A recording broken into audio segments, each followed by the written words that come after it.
I think it is worth thinking about the world that these characters are going to inhabit. So this setting, we had talked about this a little bit in terms of we didn't do a lot of research, but when it came to Montauk and ultimately Hawkins, it was a small town by the beach, whatever. But I think something that's worth doing is start talking about sorting out the mini settings within your bigger setting, the locations that your characters can exist in. Hello, and welcome to Houseplay D&D, the Explainer podcast, with one experienced dungeon master and one failed scriptwriter to discuss D&D topics. My name is Kinsey, and my irreplaceable guest this week is Luke, the nomadic bard and host of Bard Shots. And that was a direct quote from Ross Duffer, the co-creator of Stranger Things. Hello, Luke. Hey, Connor, you all right? I'm good. Better for seeing you, as always. Of course. We get to do this quite a bit now. You must be absolutely sick of me. Not at all. It's I keep forcing you in my show, so I'm not sick of you in the slightest. Yeah, it's all right. It's a two-way street. Absolutely. It works for us. So I guess we'll get straight into it. What is the episode this week? It's about Stranger Things and how we can use it in D&D. Let's get to it.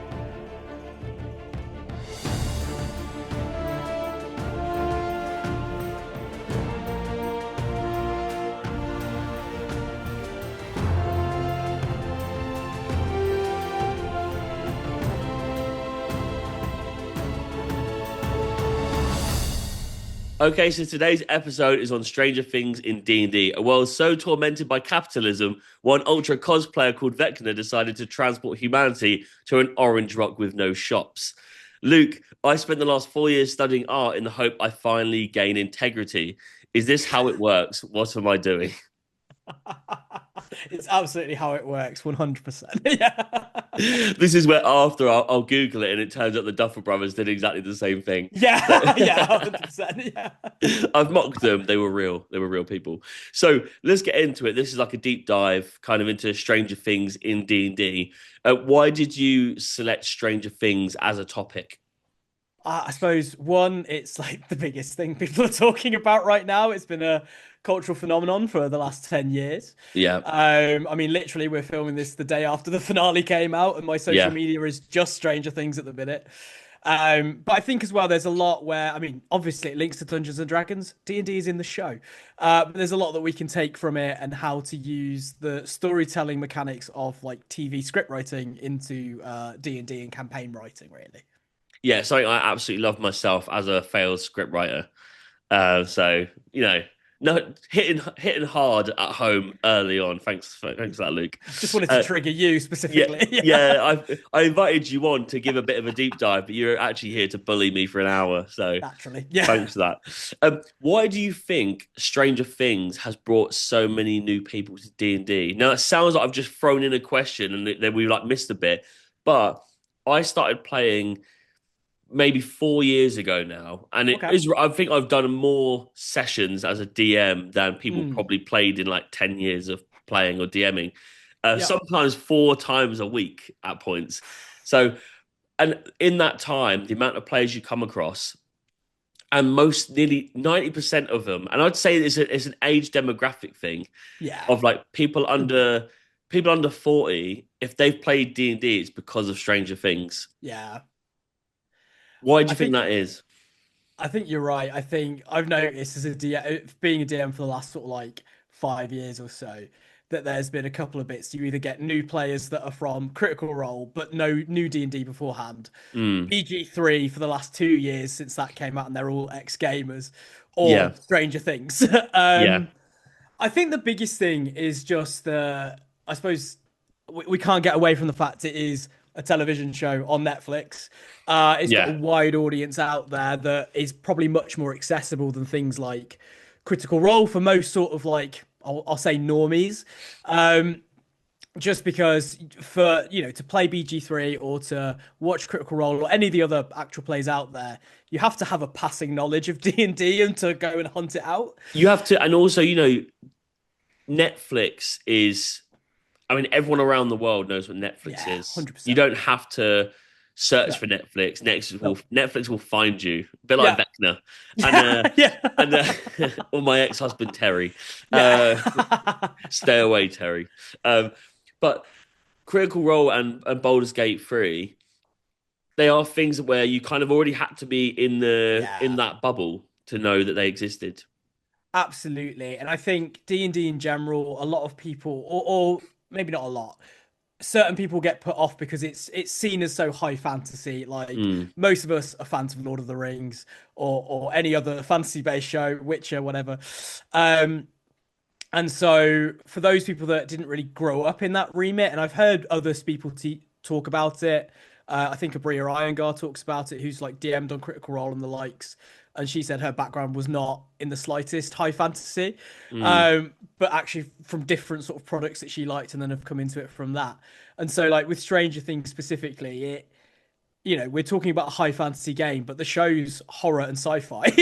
yeah, So yeah. it shows that kind of flexibility and how those storytelling mechanics can come into D&D even without it being high fantasy.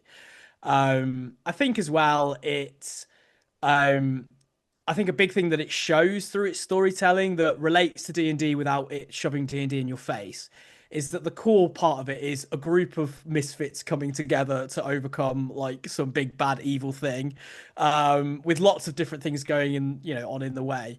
But it is about friendship, adventure, a real stakes that is the core of D&D that a lot of people don't know about until they see the show, I think Mm. sometimes.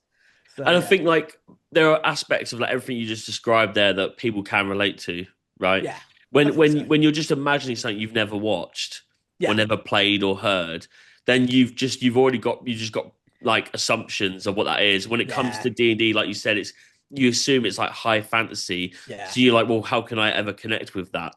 When you can visibly see what it is and you go, oh, it's literally set in the last 40 years, Yeah. it's kind of non-fictional in that sense because it's in a real place, you Yeah. know, in a country I've heard of, people's names Yeah. I understand. There's no like other kind of species amongst the group, or No. it is humans versus Yeah, absolutely. I think even when you see the kids play D&D, you know, they're not there doing lots of random voices because I think sometimes that can put people off the sort of having to act when you're not maybe, from that kind of background or you didn't grow up as a theatre kid. Um and sometimes things like Critical Role can be quite off-putting in some respects because they Mm. are extremely talented voice actors and actors in their own rights. And so you watch it and everyone's heard of like the Matt Mercer effect of him as a DM and you're like, well, I can't sit there and do like 20 accents to Yeah, make yeah. people know my different NPCs. But Stranger Things shows the kids just like sat around a table, speaking as themselves sometimes, speaking above table as well. And trying to sort of play the game, and that's without the actual story elements of Stranger Things that links to it. So yeah, Mm. Okay. So the next one in the show we have Vecna, the Demigorgon, we have Mind Flayer, and also a couple of references to the Fossil Hydra, which I think they've just kind of confirmed that that was potentially going to be mm, the big baddie. During season one. They were thinking about yeah, that for the final season, whenever that would be. mm, Obviously, these are very different versions to what's in D&D itself. yeah. Like, do you think that is a misstep, or do you think people can people be taken back by the fact that they're different if they are getting into D&D? I'm not Yeah. talking about the sweats that have been playing D&D for 40 years who are like, would you, or 50 years, and they're like, well, that's not the same. What I mean is, Yeah. this podcast is about people who are learning Yeah. it. Is that something where they go, that's not what I thought it was going to be? Or do you think people could be gutted by what they come up against if they're looking for that? I think potentially. I think it can be jarring because I think even those. I mean, I know we joke about it, but they're even as somebody that's played D&D for years, when you first watched it, it was a bit like, well, that's not what Demogorgon is or what have Yeah, you. yeah.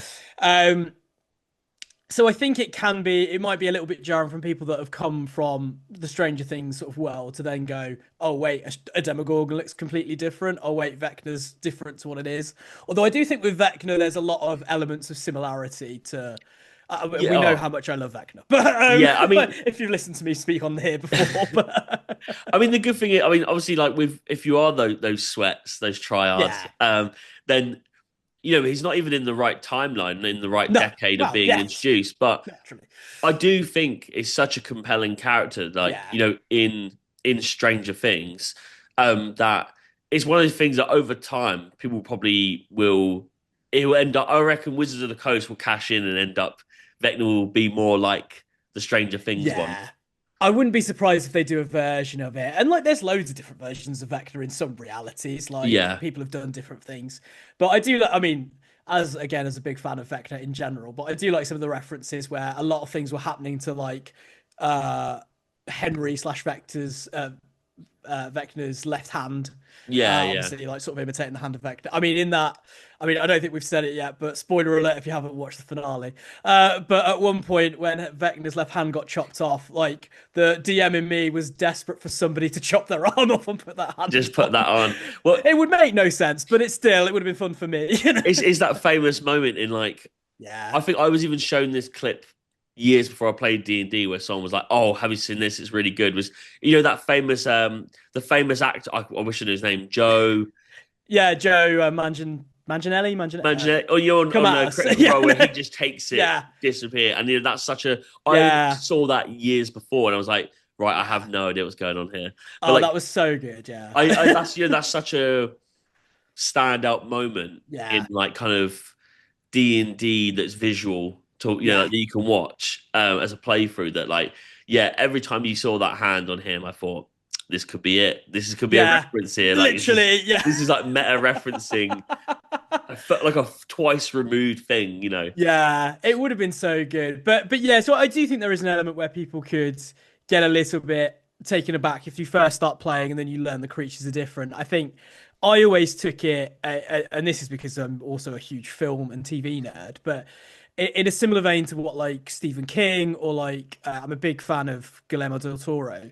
And what he did in a lot of his early films, especially like Pan's Labyrinth and The Devil's Backbone, is kids trying to make sense of a world that's like going through some horrific thing. So like in this, Mm, it's obviously this has more sci-fi elements to some of Stranger Things, but the kids are dealing with the government and the military also doing things wrong, experimenting on people, and the only way that they can kind of garner what's going on is through something that they know and love. I mean, we see it in season 5 with Holly, and all the references are then a wrinkle through time, or a wrinkle in time, and so it's making sense of the world through something yeah, and I think you could at least take that, even if it's not related to the creatures, but as a character, or if you've got a D&D character and you make up some in-world beloved play or something, like you can do that with the creatures yourself. Like you could say like this is a whatever linked to what you know it as.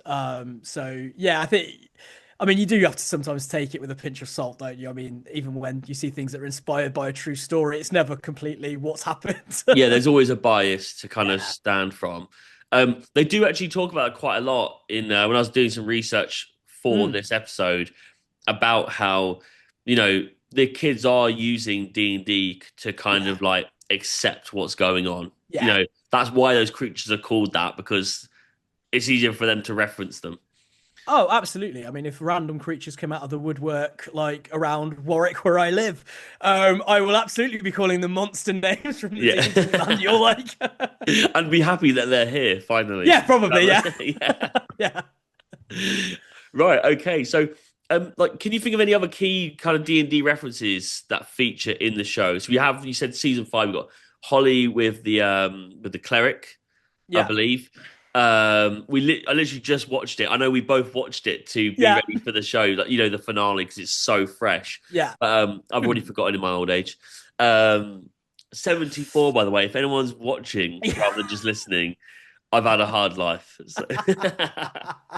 Haven't um, we all, mate? yeah, but there's a lot of things like that. They Yeah. reference a lot of things. They reference like Lord of the Rings and whatnot about Yeah. Mirkwood Street. There's a lot of moments like this in the show, right? Mm. Where I wouldn't say from the previous question about it being jarring if that's not No. right, but it does build up the nostalgia where you see scenes that match something else that is childhood based. There's a Yeah. lot of that in D&D as well, right? Oh, absolutely. I mean, there's so many folklore and fairy tale references in like D&D and bits and pieces like that. But yeah, you're right. I mean, there's so many different references in Stranger Things, and I think like we say, they try to use those as a way to make sense of everything in the world. But I mean, even season 5, there's the sort of the Dimension X, which they also call like the Abyss, and that's where all these creatures are from. Yeah. which kind of relates to some of the sort of in-world lore as well, which is quite nice. I actually thought. I did think when I Um, saw it, I thought that was the mm, Shadowfell. yeah, I it don't know if they made say that in the yeah, show, but I instantly was yeah, like, this is definitely Shadowfell. yeah. I mean, I think I remember them saying the abyss, um, but yeah, but there's still bits where the aberrations that live in the abyss. So at least like the mind flayer kind of relates, I Yeah, guess. yeah. Um, I think the other aspects are kind of just that like there's portals between worlds, like D&D. There's so many worlds, particularly if you play things like Planescape or Spelljammer. Mm, You could go all over the bloody place. You can in obviously modern D&D tellings as well. Um, I mean, all the code names they use, like calling like Hopper the Paladin and all of that as mm. well. They do actually. Uh, You just made me think about the portals. They do mm, when when Holly gets her cleric piece. They yes. talk about being able to use a dimension door. Yeah, they do. Yeah, yeah, And I yeah. really thought from that, I did go, right, well, that's 100% how she's going Yeah. to get out of that port. I mean, they Oh, do, 100%. they Yeah. do Yeah. that, but it's not in the same way I thought. I thought she was going to No. realize she could do it, you know? Yeah, that would have been cool. Yeah, Yeah, yeah. that would have been cool. But they're equally cool the way they did that, though, having a 20-minute pep talk before, Oh, no. running from danger. Still fair. Yeah, yeah. It happens. Um, but yeah, and then like the main bits, like where they're playing D&D as well, like you see some of the campaigns, like Vecna Lives, which is a very famous one. Obviously, at the very end, again, well, it's not a massive spoiler to say this actually, so I don't know why I'm saying that, but they're playing Curse of Strahd or the Ravenloft version Yeah, of yeah. that time. Because me, who is currently playing in Curse of Strahd, had like PTSD triggers going off when they were mentioning like the village of Vallaki, which is where we spend most of our time getting like fucked over.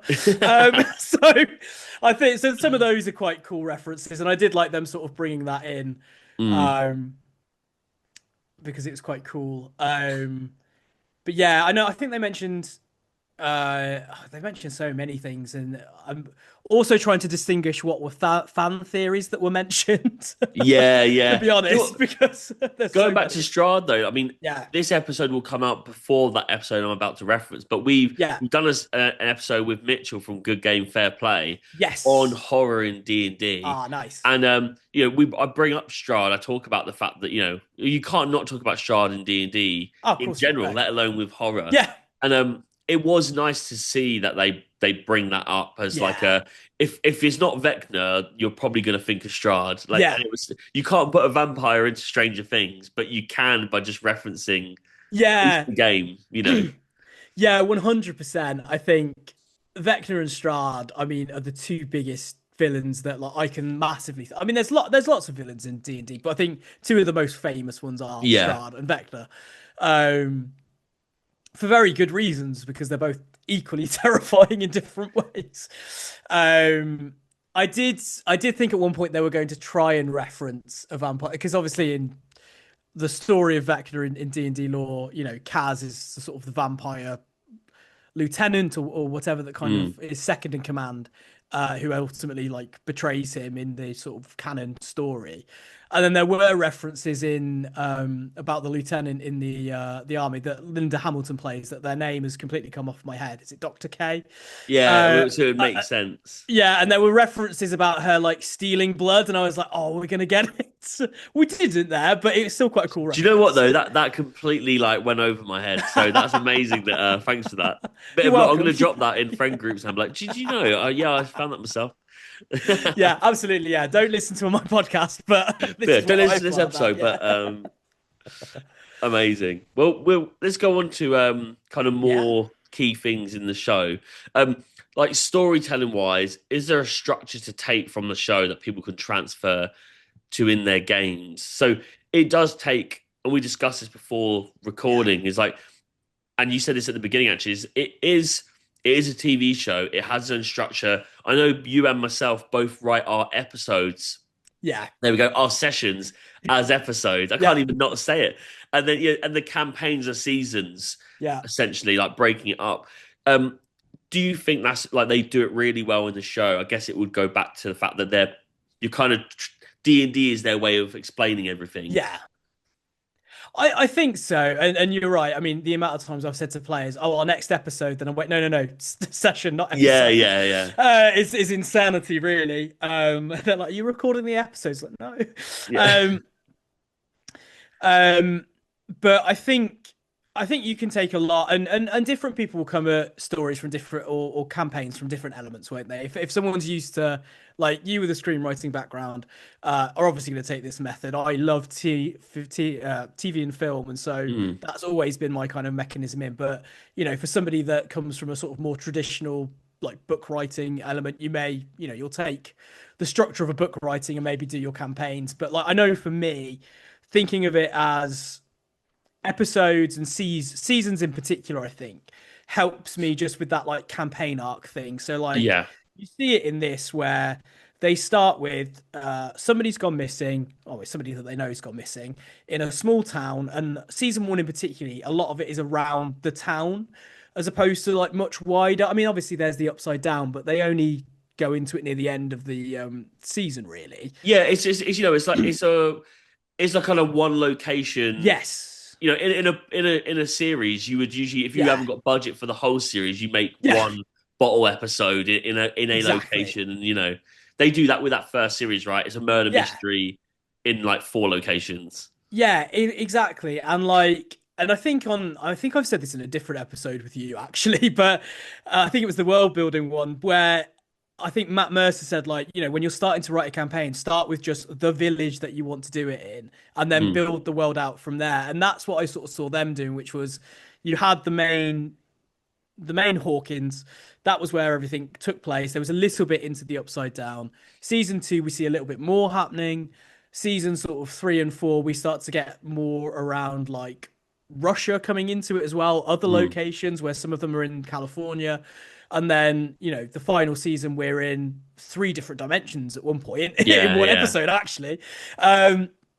But it's multi-dimensional, and you start to branch out into other parts of a country, and that's kind of how I've always taken from a location point of view, which is mentions that quote you said at the start, actually, how important locations are. mm, um how you build out from that, because it's easier to start small and work bigger than go, right, I've got this dimension, let's explore every part of it. yeah. But also the structure of like the villains, isn't it? I mean, we didn't know anything about Vecna for the first three seasons. Something like Really? that. Yeah, Yeah. yeah. So the baddie was the Demogorgon. Then it became the Mind Flayer, who was a bit more of a bigger threat, at least for season two and three. Obviously comes back a bit in season five, but and then you have Vecna, and they've been working together the whole time, but you don't know that Mm, until you get further into the seasons, and most standard structures of D&D is that there's a smaller boss villain for that season or that arc, sorry, um, that then leads into the bigger mechanisms of what's going on, and it gets bigger and bigger until you get the actual big huge threat. Um, and I think my big takeaway as well, particularly from the finale, because I know we've talked outside of this about the battle, and it was quite a short battle in reality for such a big entity. mm. But we have all had D&D campaigns, those of us that DM, where you have this amazing villain who can do all this stuff, and then everyone rolls really freaking well, and in like two or three rounds, they're out and they're done. And you're Yeah, like, yeah, great, yeah. what was all this prep for? But I do think it showed that you don't have to necessarily have the epic, huge, long battle for it to still be a meaningful and good end, to be Yeah, and honest. also with Stranger Things specifically, like Yeah. people were just happy to see those characters not Yeah. like live or die, but to see kind of Yeah. it be bookended. There was Yeah. an ending for them, Absolutely.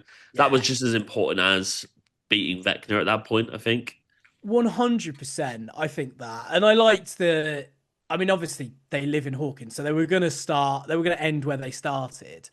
But I do like the mirroring of the end to the beginning. I mean, this is going a little bit now into TV and film, like production, but I think there are some lessons you can take from that into your Mm, campaign of like, what was the meaningful way that all your that your party started. So if they met in a specific tavern, why not have your campaign end in that specific tavern? Not necessarily the Yeah, battle, but if you're doing some kind of epilogue bit, you could do that. Or in this, they started playing D&D and they ended playing D&D, and that was something quite, I don't know, it's quite nice and mirrors and just yeah makes it a yeah. bit more meaningful, I think, to me. We talked about on the Lord of the Rings episode where it is a case of this is you got the hobbits who have no idea what the outside, even just the next postcode is, Yeah, arguably. 100%. Yeah, And then they go off this crazy journey that no one's going to believe when they get home, if they get yeah, home, and they talk about that all the time. And it ends with them being back at the Shire. yeah. So it is it's a tried and tested method that It works, and it's is. nice to see it. Yeah. There's a reason why they're like stereotypical things that you see in media because they work because people attach to them. So yeah, Definitely, definitely. So, next question here, and this is quite a big one, is a really important thing to me as the DM is tonality. I yeah, know that is to you as well. There can be blemishes of difference in your campaigns aren't consistent, but setting the tone as to why the world the way it is, how it looks and feels, why NPCs and enemies act the way they do, is important for world building. Like Stranger Things is really is a nostalgic kind of like yeah, love letter to. But the beginning is the 80s, right? But then it kind of yeah, it dives into all sorts. Like the latest season, you've kind of got a Jurassic Park reference, which is yes, like yeah, 93, I think. So, it's just doing all sorts for all different ages by the end. yeah. But like, how do people learn from that into their own worlds, or do they even need it? Do they need to be referencing stuff? It's a good question, really. I think I've got a few different answers in some respects. I think one is in terms of whether you need it, particularly references to different bits and pieces. I think like if you're using a pre-written campaign, obviously it's going to be very different. You're obviously going to be Mm, referencing stuff because that's the entire point of it. yeah, But though you may not reference specific films and media, um, and I think that can be harder sometimes to strike your individuality. I still think you can make the tone what you want. Like if you really wanted to, you could do a comedy version of Strahd. yeah, I don't know how much it'd work, but you could do it. But you can use your own tone in the own way that you want to do something to make villains, slightly more grey than, just black and white evil or what have you. mm, Um, I think those of us that particularly world build and make homebrew worlds, you are more often than not, or most DMs that I know, use references of other media to build into it. Like there's so mm, many bits of like my world where I've taken bits from like The Witcher, which is a series I absolutely adore, both like TV show, books, video games, or other horror like stories and elements. Other world bits and pieces, like most of the books behind me here, are references that have come into my campaign at one point or another. Um, I think you have to strike the balance between just completely taking it word for word or structure for structure. And then it kind of can be a bit jarring, I think, for players. Like mm, I played in a campaign where I had a DM who he was a great DM, but sometimes would take a media he particularly loved at that moment in time and bring it into the game. Sometimes it didn't always fit, or sometimes yeah.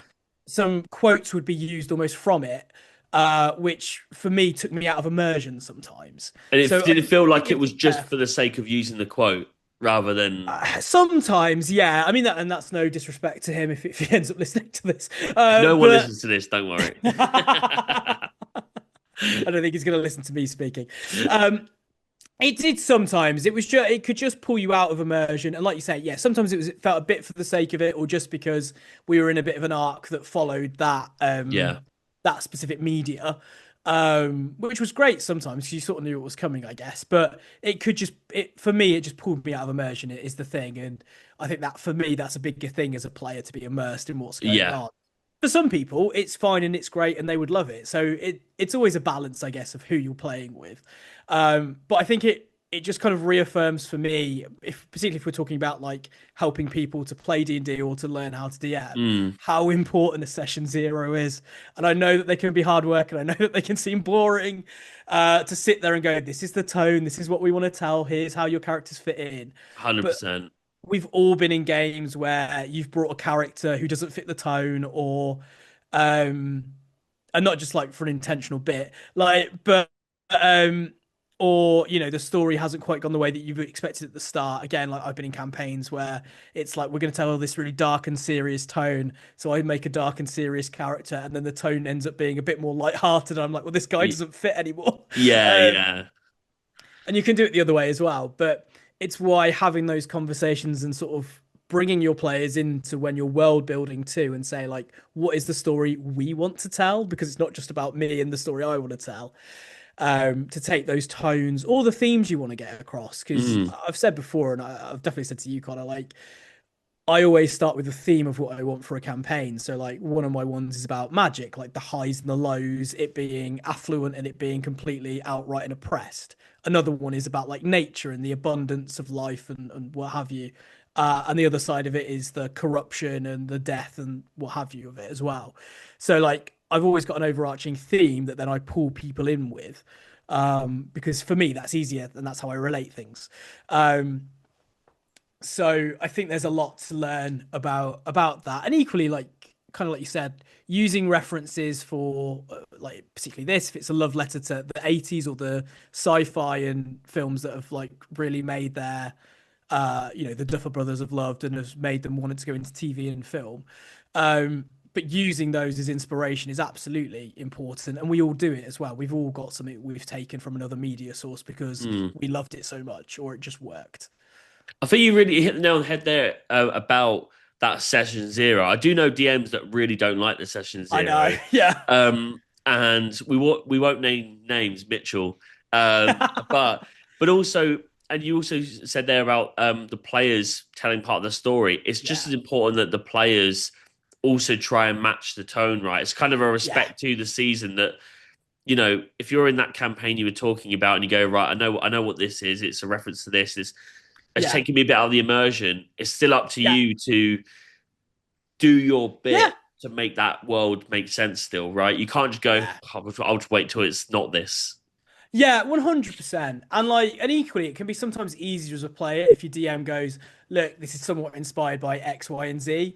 I think I've done it in bard shots to some of you guys before, where it's been, we've got a camp or a show coming up, and it's like, look, it's inspired by so one that I've got coming up, it's inspired by Jurassic Park. Like that's an easy thing for people then to go, okay, I know the kind of characters that I might want to play or that are in Yeah. that, so we can use it. Um, and so using media that other people know can be a great way to explain what your campaign might be about. It's a Because good tool. It's a good tool. yeah, I could sit here and record a 30-minute voice note podcast to friends saying this is everything I want to do in a campaign, or this is my ideas for a campaign. And it won't relate as much if I go, hey, let's do a Jumanji type campaign. They'll Mm. get it instantly then. So it Yeah, can be a yeah, useful yeah. tool for that. Yeah. Which is a spoiler because that's what the next episode is us Yeah. just listing things we like for 45 Yes. minutes. Absolutely. Yeah. But right, so on to more serious kind Yeah. of. It's a short topic, but there's a quite a serious quote. So this is a warning for people. Um, so this is a quote from Patricia Pulling, who's kind of at the forefront of like the satanic panic back in the day when D&D was the bringing us into like the hells of life. Yeah. After unfortunately her son had passed away, hence why I'm warning Yeah. people. So she says a fantasy role playing game which uses demonology, witchcraft, voodoo, murder, rape, blasphemy, suicide, assassination, insanity, sex perversion, homosexuality, prostitution, satanic type rituals, gambling, barbarism, cannibalism, sadism, desecration, demon summoning, necromantics, divination, and other teachings. And that's kind of her describing Mm. what that is. Obviously, very heated, and Yeah. it's a different time in the sense of not an excuse as to what she said there, but what she's going through Yeah. in Stranger Things. I mean, arguably, the Hellfire Club is Yeah. literally kind of addressing that to a point, right? Yeah. But because it's arguably D&D's biggest kind of like real life Yeah. segment of history that you could look back at. But also, it was even their new game they've released, which is D&D. Yeah. What do you think? How do you think they went about it the right way? Do you think it's changed so much in that time. Obviously, we don't have people Yeah. saying this kind of stuff about D&D anymore. It's way No. more expressive and open. Yeah. Do you think they dealt with it in a really good way?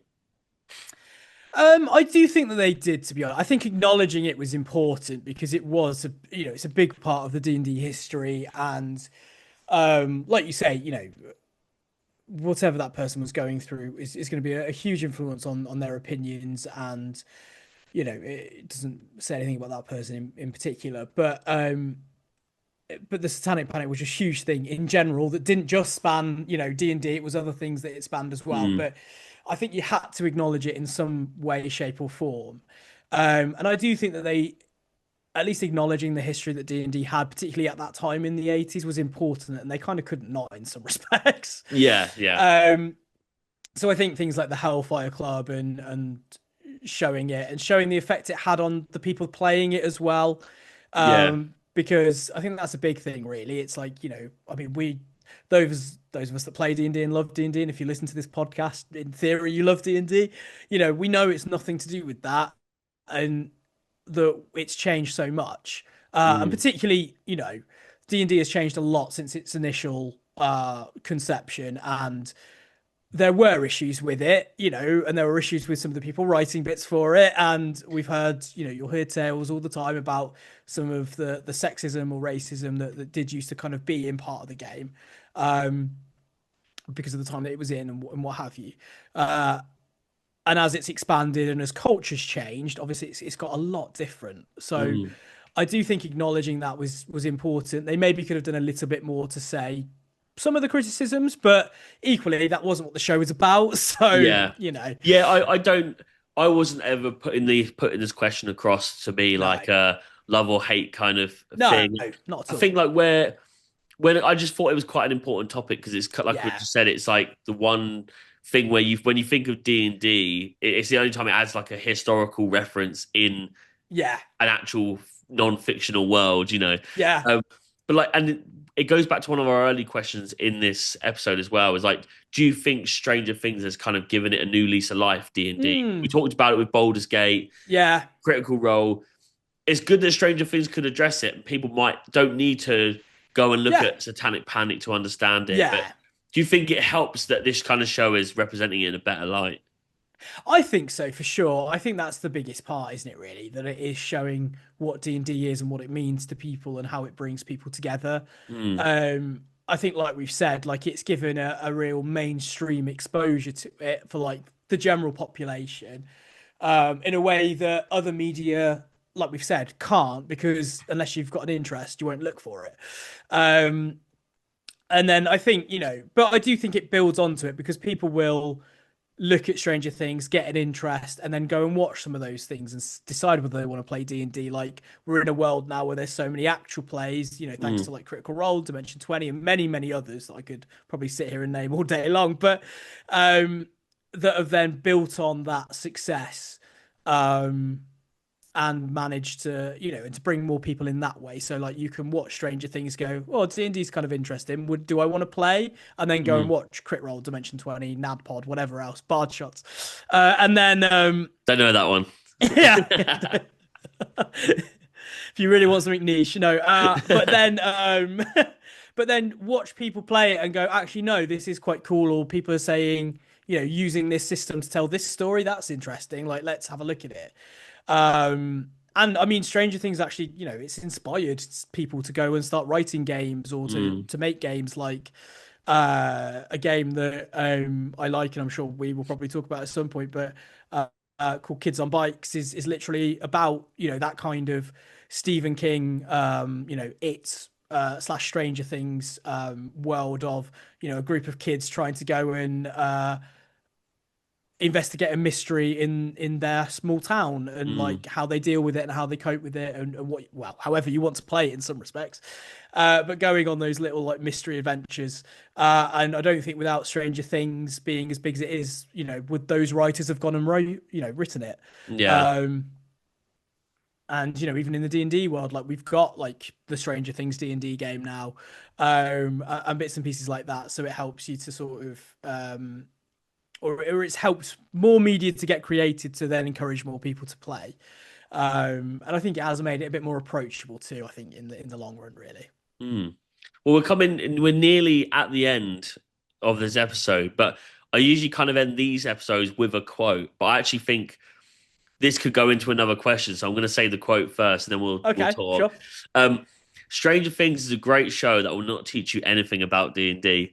The kids play it; they are not playing it anything close to by the rules, which are likely not the edition your friends play, and it's not on screen for more than a few minutes at a time at Mm, most.